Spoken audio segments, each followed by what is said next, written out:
said, when he inducted tonight's guest into the Rock and Roll Hall of Fame, he leaves us mere mortals wondering. No one's ever equaled what he's done. He shifted the whole sound and face of electric guitar music.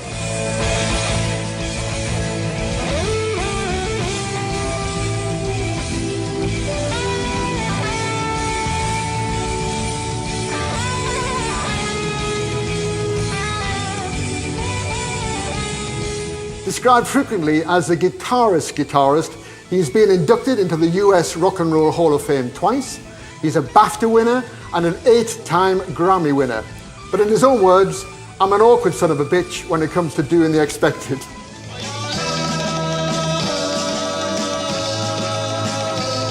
Turning down offers to join the ranks of some of the greatest bands this country has ever produced, he has resolutely gone his own way, often at huge personal cost, but never sacrificing his music.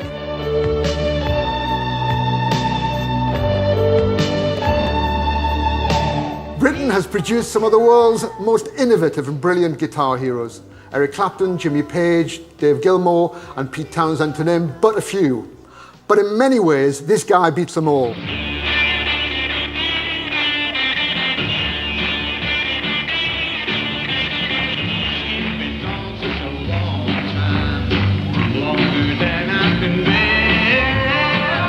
He has been responsible for inspiring legions of spotty young kids in their garages to deafen their neighbours while attempting to copy his latest licks. I should know because I was one of them. Ladies and gentlemen, I'm really thrilled to introduce Mr. Jeff Beck.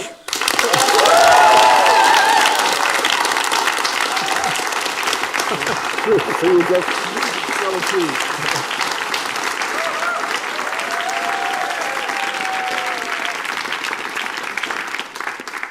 Right, okay, Jeff, I'm going to take you right back to where you were born, which was suburban Surrey. You were born 24th of June 1944. What about music at that time, in your early days? Where were you hearing any music from? From my mum, a little baby grand, and I guess she must be playing it when I was nearly ready to be born, I thought she was the queen of the keyboard, But I didn't really get off on the music. I didn't understand the Rachmaninoff and Bach and all that. It was a bit much for me. And what about your dad? He was a complete jazz fanatic, and it just turned out that the couple of brothers that lived down the road, one of them was an amazing jazz pianist. He sat down at the same piano and this whole thing hit me, like, how could he make that sound so different? With Jelly Roll Morton and, Fats Waller in singing in, it was just joyous, fantastic. In terms of your own introduction to the guitar, just tell us how that came about. Well, the radio was on all the time, and there was this thing that caught my ear. It was How High the Moon. I don't know what it was, but my ears just locked onto this amazing, speedy sound. I'd never heard the guitar sound like. And my mum said, oh, it's just all tricks. I've read about this chap, Les Paul, it's all tricks. I'm like, fantastic.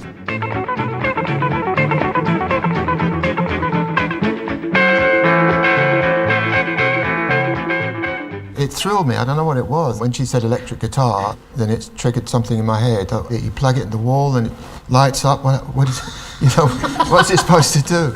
So in terms of the first guitar you ever managed to get your hands on, you experimented with kind of strings over a piece of wood and rubber bands between. The piano was the first big, main toy that I had. And the best thing was sneaking into the music room with the piano and lifting the lid and just I didn't get off on the sound of the keys. They didn't feel right. Didn't do it for you. I wanted to hear the actual. When I saw what the hammer did, I thought, right, I'll do that, thank you. And then I used to put one foot round somehow on the sustain pedal and then twang like the guitar. But it was a magical sound. It's a big guitar. It's got a lot, yeah. But it echoes in the frame, and I just found that magical. It's harp-like. We could stroke your fingers over the strings rather. That really probably was the germ that got my ear tuned to the guitar. Brilliant. So tell me how you got your first guitar. Oh my God, okay, it was a piece of fence post, a bit of moulding. I think it was a piece of picture frame moulding for the neck. And then I found some scraps of plywood, just a very thin 1/8 ply. And it was just one thickness. I thought, no, that's not right. I've got to make it thicker. So then I went and bought some thick wood, and the guy says, oh, that's too thick, blah, blah, blah. And I said, no, I do know what I want. And he went, right. And I struggled home with this heavy wood. The guitar weighed about 10 stone. You know? And so then I gradually worked out a violin. You know, I thought, okay, because I didn't have any other guitar to judge with. You know, I'd only seen pictures. So I didn't know anything about the scale of the frets, how they were supposed to be spaced. So I painted them on. They were just painted on like white lines on this piece of moulding. What did it sound like? Terrible. You know, it's just appalling, you know. But it looked good, you know, and I just felt that was my instrument, you know. But when you got your first real guitar, one guitar lesson, was it? I thought you had to have a lesson. Yeah. You know, you weren't going to get anywhere without it. And this, I'd already learned how to play Chet Atkins. Right. You know, like, well, I'd done this stuff. Just a quick thing.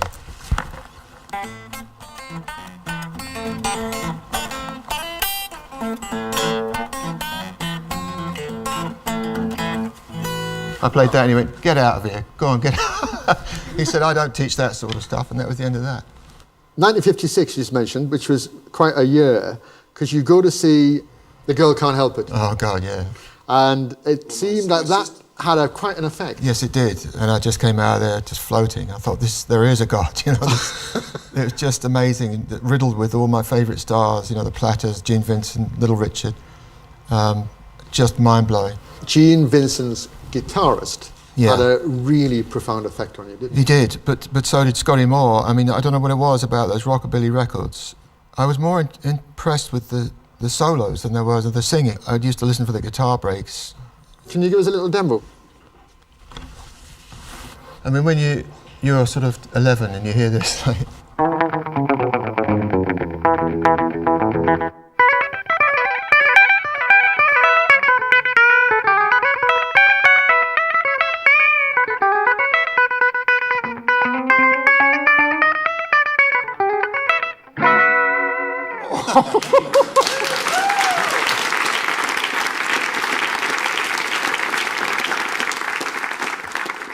I read that the Sunburst Fender Stratocaster Yeah. caught your eye. That's right. Me and my close buddy at school, we ventured up to London. You know, we just barely had the train fare. And we said to the guy at the station, where are all the guitars? We had no idea where we were going. He said, Charing Cross Road, number 24 bus. We're wiping the sort of moisture off the inside of the window. I went, I've just seen God. There was a red Strat hanging in the window and a Telecaster of Jennings Musical Industries. And I just didn't care who was there. I just picked up one and started playing it. And I put my foot up on the amp and he went, get out of this shop. But now they make my own guitar. They give me my own Fender. Hello, boys. Jeff, there was a kind of succession of bands. The Bandits, Deltones, Wow. Night Shift. You've been scraping around. Yeah, yeah. And then, of course, the Tritons. Yeah. I went to Eel Pie, and that's when things really started to motor, because Eel Pie was a big leap, you know. What was it like at that time, Jeff? Just give us a little picture of, you know, Well, I mean, why Thames Valley, West London, why there? It's funny because Jimmy Page used to live in Epsom, and I was in Wallington, and Eric was in Ripley. So a sort of like 20-minute bus ride, you could have reached all three of us. It was called the Surrey Delta. We got the Surrey Delta. All I kept hearing about was Eric Clapton, Jimmy Page. And sister came home, she said, there's a weird guy with a weird guitar like yours. I went, where is he? You know, and it's Jim. So we struck up a friendship way back. But he was lucky, he got the breaks, he got the TV and the sessions. Yeah. So I kept tabs with what he was doing. I even ran him to sessions. He never paid me for the petrol or anything like that. Part of this kind of blues explosion, there's a band who are making real noises called the Yardbirds. Yeah. And their featured guitarist is a young Eric Clapton. Yeah. And Eric decides to leave. Yeah. To pursue blues. And how did you hear that there was an opportunity there with the Yardbirds? Well, Jeff? Jim. From Jimmy Page. He asked me over, and he played 5 long years by the Yardbirds. It was amazing, you know. There's a wonderful solo on there. And I went, wow, that's Eric, is it? Wow, okay, cool. Now what? He said, well, Eric's leaving. So the next time we're playing at the 100 Club, 2 guys, they kind of grabbed me by the arm. They said, be at the Marquee Tuesday at 2 o'clock. I didn't even have a guitar then. I think I'd sold it. And there's a really ratty van outside with lipstick all over it saying, Keith. I thought, it's the Stones. Because all that says Keith, because he was the lead singer of the Yardbirds. So I go in there and I went, oh, this is a terrible mistake. I thought it was the Stones. And Keith's got this sort of atomised, he's going, puffing and He had puffing. bad asthma. Yeah, he said, what's up? He said, oh, I've got asthma. And I went, oh dear, joining asthmatic rock blues band. Great. So I said, well, I'm not sitting here waiting for 3 hours for all these guys to play. So I just went up and played a piece, and they all packed up their stuff and went.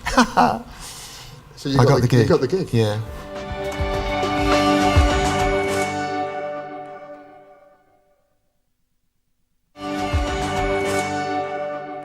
Jeff, you're kind of thrown into this amazing scene and a band, the Yardbirds, that just seem to have an endless stream of hit records. There's one I just want to talk about, and that's Heart Full of Soul. Mm-hmm. You really push the envelope when it comes to different sounds and using music from different genres. And I believe that one of the ideas was possibly to get a sitar player. Yeah, they had this sitar player in there, and they asked him to play a 4/4 time. And he wasn't getting it. It was like some sort of 21 3/4 time signature. And I said, no, like, I can't do it properly on this one. The figure is this.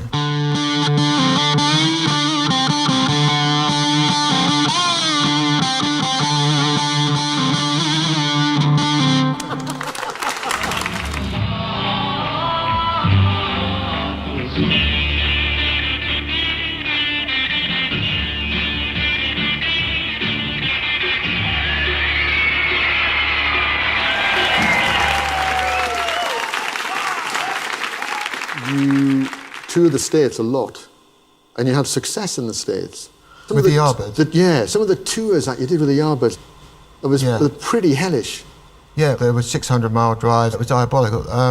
What were you doing with the guitar then? I had an Esquire. That's all I had, I believe, then. It was a one pickup thing. That's all I had.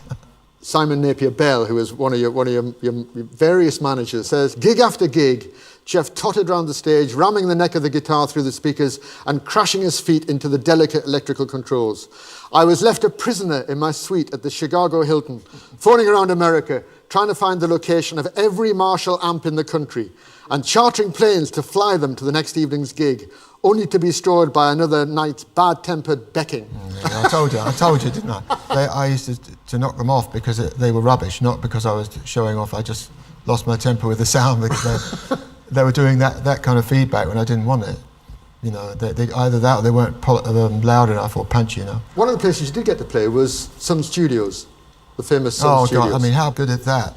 For Your Love took off, and that's what got us to go to the States. So within a few weeks, from being Mr. Nobody in Wellington, I was off to the States. And we arrived in Memphis, and Sunday morning, I think 7 o'clock, Giorgio bashed on the door, Giorgio Gamelski. Your manager, yeah. He said, we've got a session at 10 o'clock, and it's the only time that Sam Phillips will agree to let us in. And it was amazing. This is the man who produced I Elvis stood exactly Presley, where Elvis stood. And Muddy Waters. Yeah, it was just heaven. And we did the train kept a rolling, you know that.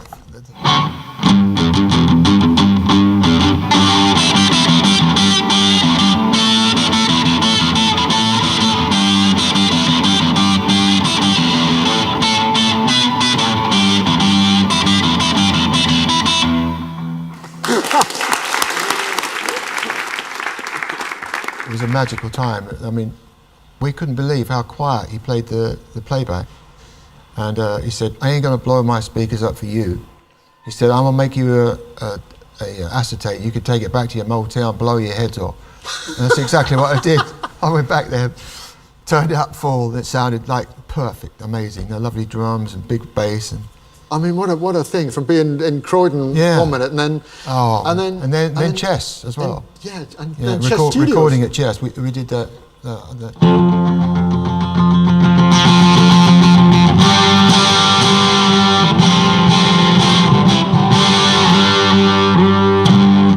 That stuff. Shapes of things, in case you didn't guess. One of the most remarkable things happened towards the end of the Yardbirds, which was your old mucker, Jimmy Page, comes on board with a lineup which was, you know, at the time, for anybody who's into that kind of music, just completely mind-blowing. Well, what happened was the bass player decided he didn't want to go on any longer, Samuel Smith. He was the backbone of the band. He was one of these guys that gave such depth by playing 4-string chords and letting them ring on, you know, like sound like a sort of like earthquake going on. This is Paul Samuelson. Yeah. It could have been a fatal blow. Well, they said, what are we going to do? I said, well, Jimmy Page, and I was always trying to push to get my best mate in the band, you know. It was an absolute disaster because he can't play the bass for toffee, Jimmy. He can't. It was like all over the place, you know, 4 fat strings instead of 6 thin ones, you know, it's a different whole ballgame.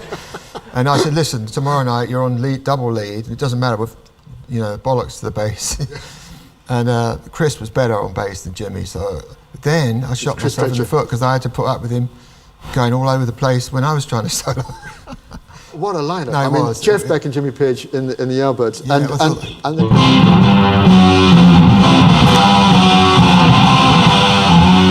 the 2 of those guitars going on like that for about 10 minutes.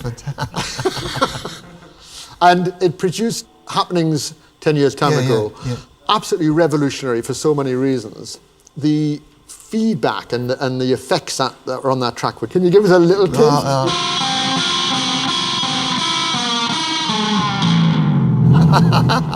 That was supposed to be a police siren going on.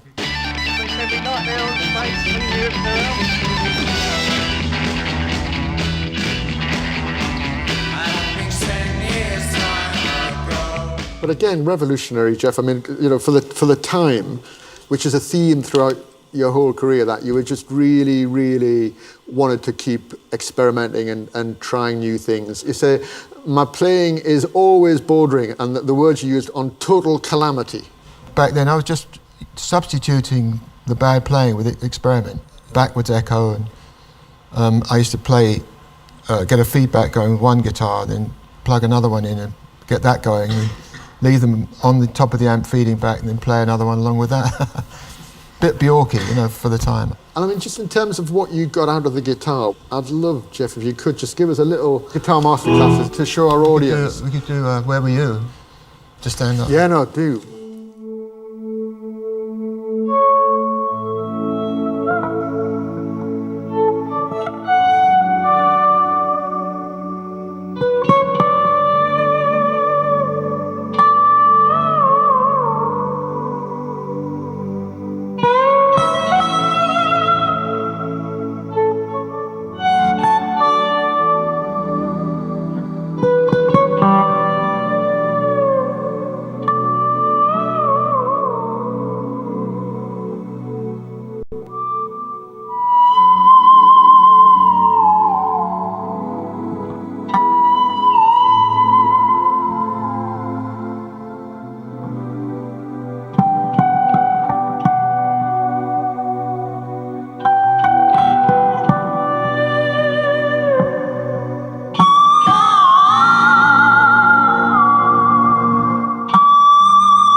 Jeff, talking about the guitars for a second, the Fender Strat obviously Would you say that's absolutely been the weapon of choice? Well, yeah, I did play Les Paul because, to be honest, I loved the way Eric sounded. With the trio, you need the richness, and the Strat was too thin sounding, and the Telly was definitely too thin.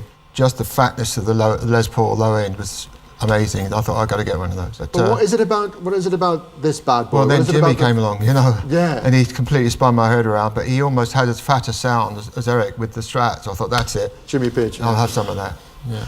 But what is it about the Fender Strat, Jeff, that you love so much? Well, because it's endless colour, you know. I mean, I can't really do... I don't know, I haven't...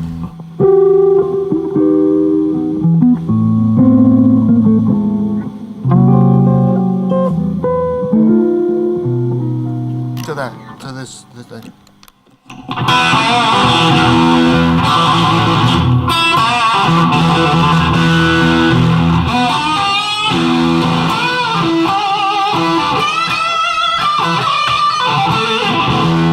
Same guitar,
Now, that is the perfect cue because another guy arrives on the scene in the mid-60s. You go to see this guy, yeah. Jimi Hendrix. Mm-hmm.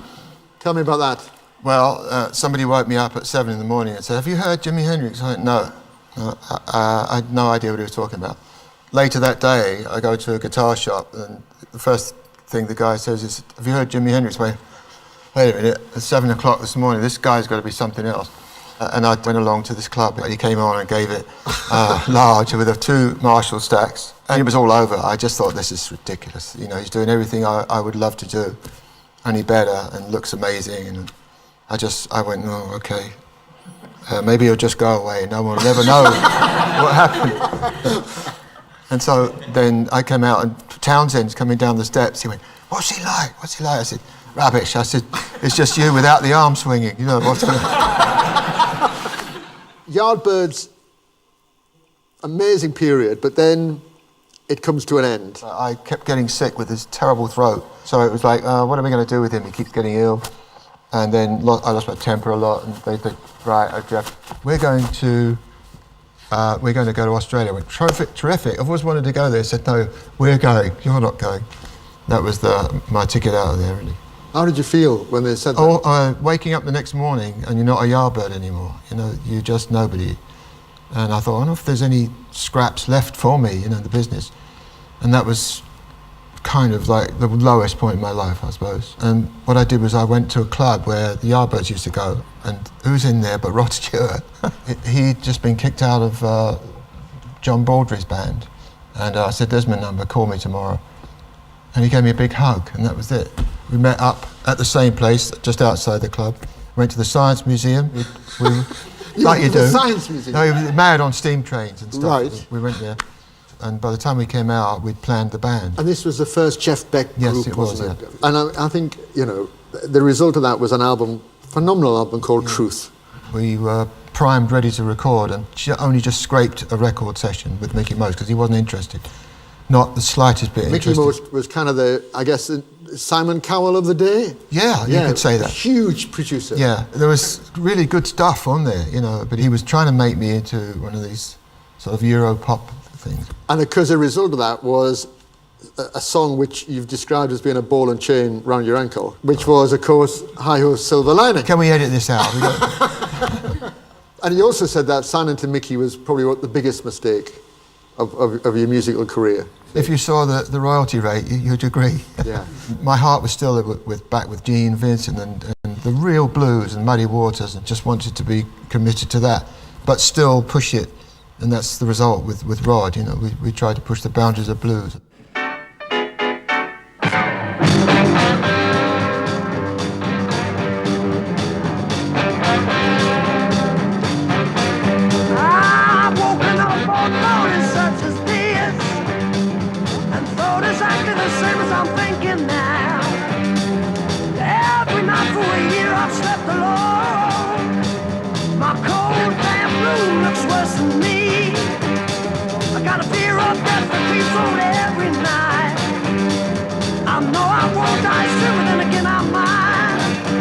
Just like water down the drain, I'm wasting away.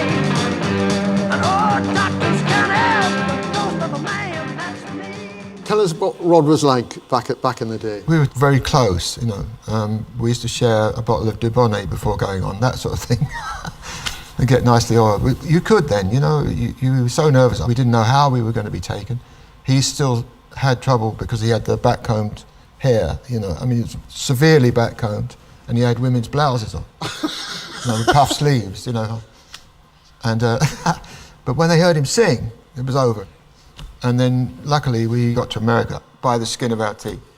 But America was another story, wasn't it? I mean, really, yeah. The band really... And the thing was that the pivotal guy was Peter Grant, who recognised that blues was going to take off and experimental blues had a place. Plus the Fillmore East and West. Yeah.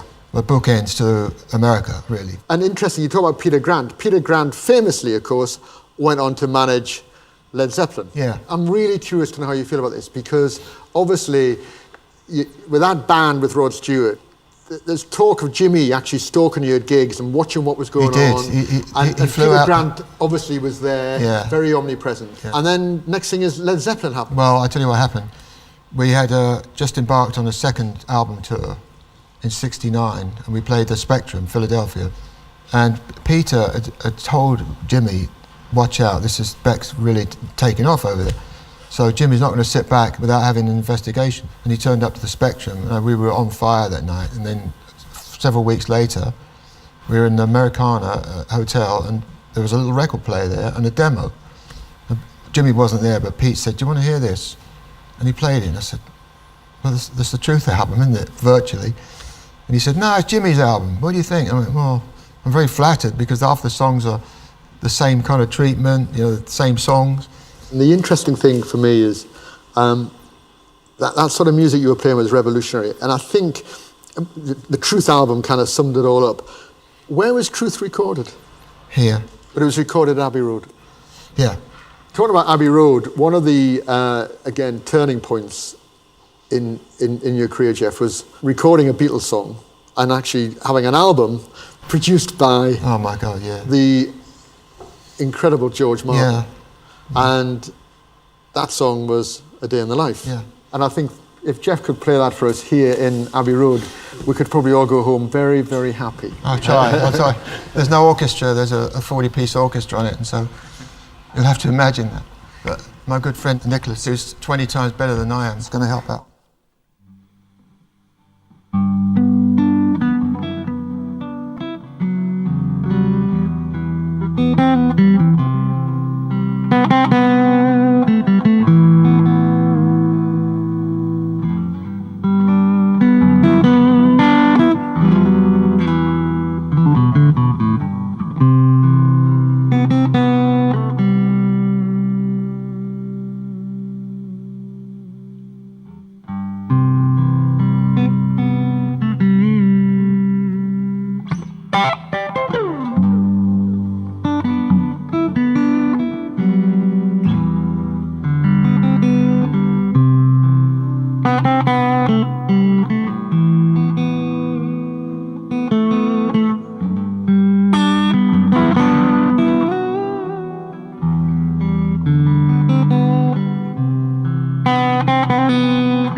So, the Jeff Beck group with Rod Stewart, hugely successful, but it breaks up.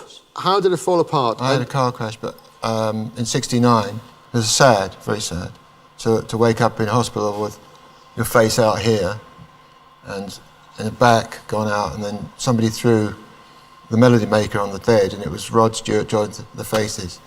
That was horrible. So a pretty rough year. I sort of rose from the ashes a bit. So John McLaughlin came along. John McLaughlin, I mean, extraordinary. How would you describe him? I mean, it's not jazz. He's given more music. I mean, Mahavishnu Orchestra. Yeah, Mahavishnu was like nothing ever before. It was a blend of Indian scales and extreme rhythm and time signature changes. And I adored John McLaughlin. Now, something I want to ask you about, and I don't think many people know this, you've actually turned down the Rolling Stones. Mm-hmm. They planned to entrap me in Holland. They flew me out there allegedly to play a couple of tracks. I saw all these guitars, like hundreds of the guitars. They said they're auditioning, and I said, oh, great. They said, but since you're here, we've told them all to go home. Wow. But what they didn't know is that George Martin had already agreed to do an album with me, and I wasn't going to turn George down, so I slipped a note under Mick's bedroom door saying, sorry, there's a terrible mistake, and I have to go, I've got a pressing engagement. That's extraordinary. It was a hell of a thing, because when we left, I thought, what have I just left? What have I just walked out of? But then George came up with this career-breaking album for me, you know. There's obviously no hard feeling, because you've played with him since. Well, Mick's been great to me. I mean, whenever there's a chance, like he rose me into these things like the White House in front of the president. Thanks very much, Mick. You know. And you've gone on, Jeff, to play with some of the most incredible people. Let's talk about the men first, some of the guys that you've collaborated with. I'm just going to rattle through this. Mick Jagger, Donovan, Morrissey, Robert Plant, Malcolm McLaren, John Bon Jovi, Buddy Guy, Spinal Tap, Roger Waters, Seal, Jan Hammer, George Martin, Brian May, ZZ Top, Jules Holland, Stevie Ray Vaughan, Joe Cocker, Les Paul, Nile Rodgers, Jimmy Page, David Bowie, Paul McCartney, Scotty Moore, Sly Stone, John McLaughlin, Sting, Stanley Clarke, supported the Beatles and the Stones, Stevie Wonder. What can you say?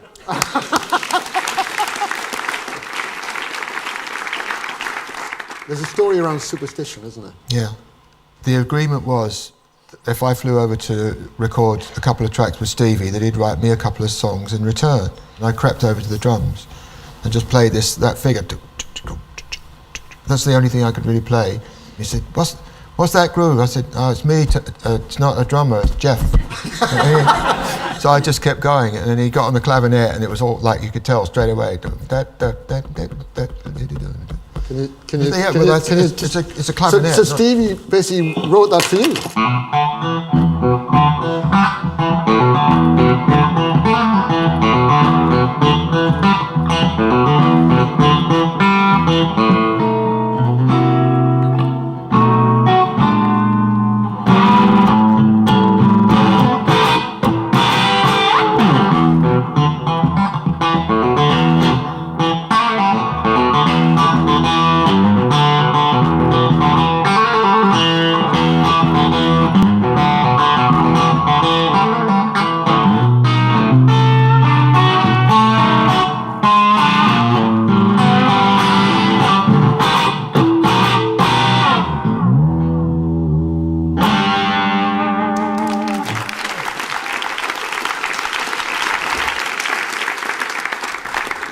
When we did our version, BBA did a version, they wouldn't let me put it out until Berry Gordy had put his out. But it was his biggest hit ever. The ladies, Joss Stone, Diana Ross, Tina Turner, Kate Bush, Bev Craven, Sharon Corr, Tal Wilkenfeld, brilliant Tal Wilkenfeld, Jennifer Batten, Rhonda Smith, Kelly Clarkson, Olivia Safe, Chrissy Hind, Winona Judd, Imogen Heap, Imelda May, Cyndi Lauper, Beth Hart. Yeah.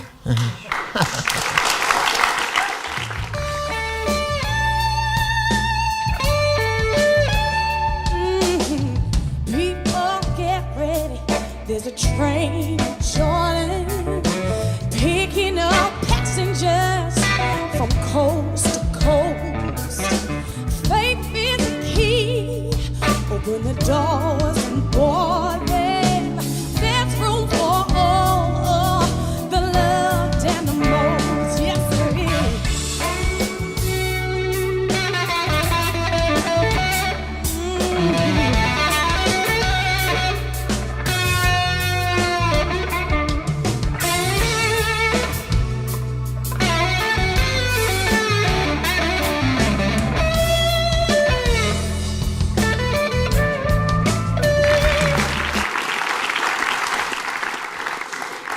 2009, Jeff, you're inducted into the US Rock and Roll Hall of Fame. Yeah. Actually, for the second time, because you were also The inducted as a Yardbird. Yeah, So, I mean, incredibly, twice. Your presentation was introduced by your old mucker, Jimmy Page. Yeah. How did that feel? Amazing. I didn't know. I was completely surprised, and he said such amazingly nice things. You asked him to get up and perform with you. Yeah, I did. Tal Wilkenfeld, the bass player, which said, why don't we go into a Zeppelin song, because Page is on the stage. When we break down to go into the riff in the middle of Bolero, we could go into the Immigrant song, is it? And so I played Robert's part, you know, that scream part, without even any rehearsal, and we just went into it.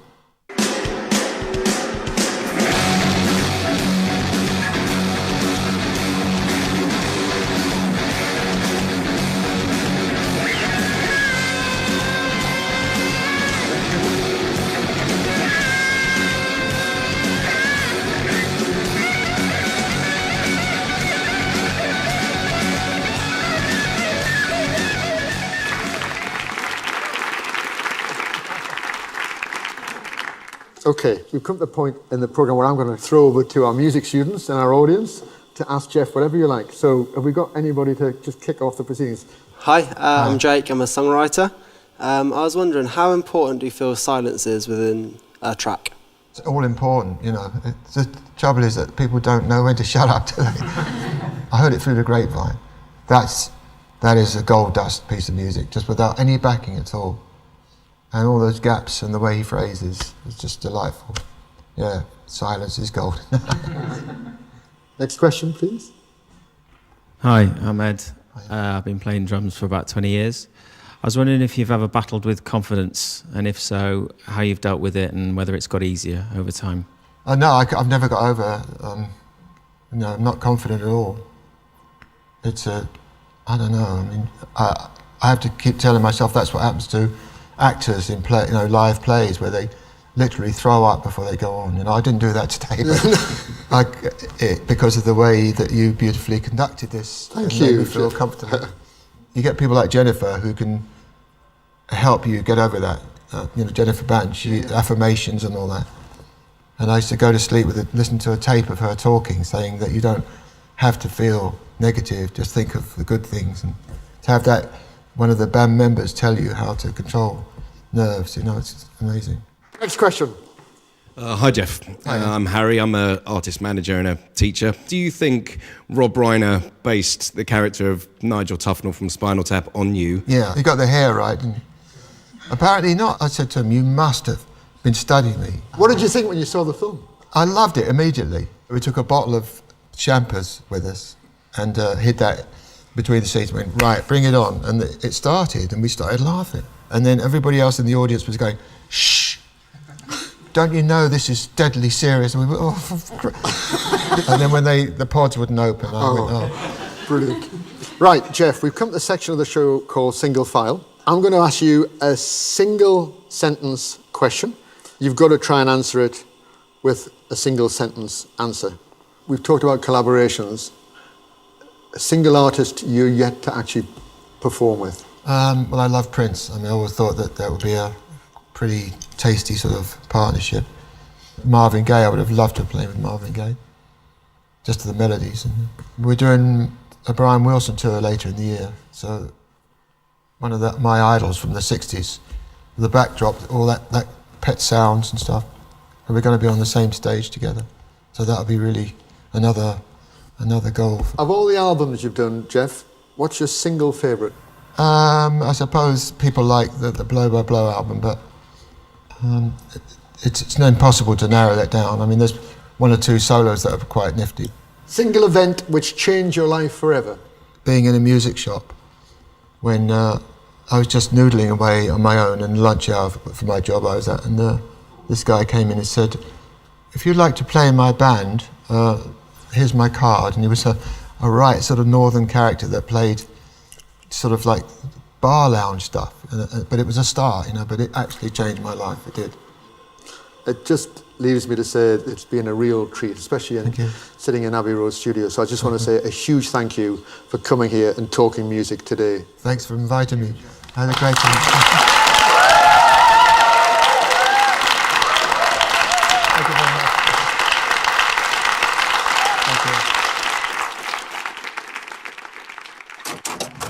More Jeff Beck to come as he takes to the stage at Ronnie Scott's, joined by his former Yardbirds bandmate Eric Clapton and the singer Joss Stone.